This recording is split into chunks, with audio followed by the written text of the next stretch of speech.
Presidente ay walang pinanggagalingan, walang basihan. Unang-una po, ang pamahalaan po, ang administrasyon po, gumawa po ng hakbang na naaayon sa batas at ito po ay in cooperation with the Interpol.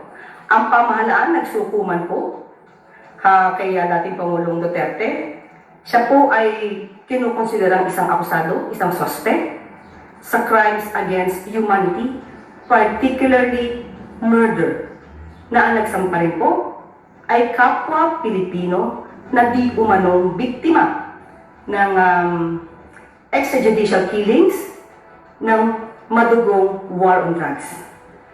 Ang ginawa ng pamahalaan ay hindi naman po pagsuko ng soberenya, kundi pagsuko ng isang akusado.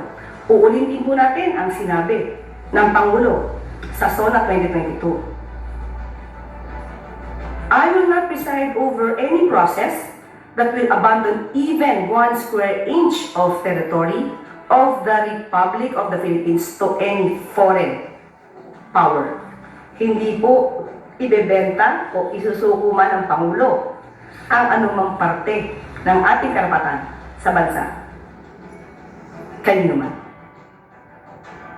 Bukod dyan sa impeachment complaint laban sa Pangulo, abay kagabi, nung na-monitor, di ba, dun sa meeting, di abansi ng PDP laban dyan sa Liwasang Bonifacio. Naku, muling pinainit, VP Sara, ang mga banat!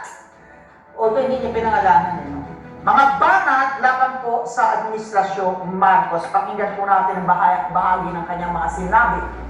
Sino nga ba ang tunay na makikinabang kung tuluyan ng murahin sa mundo ang pamilyang Duterte?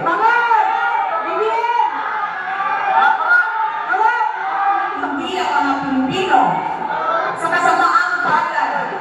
Iniluklok natin ang isang leader na walang kakayahang maintindihan ang tunay na kalagayan ng mga Pilipino.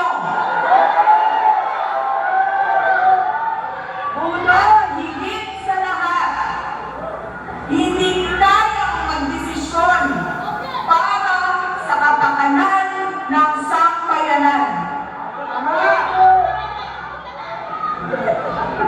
Pinagbabayaran natin ngayon ang pagpili ng maling leader.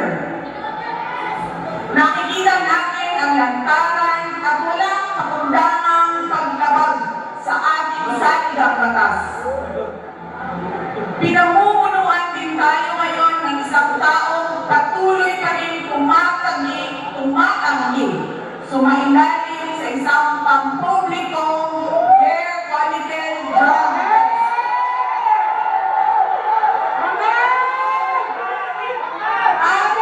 Nagsinungaling sa 20 pesos ang bigas.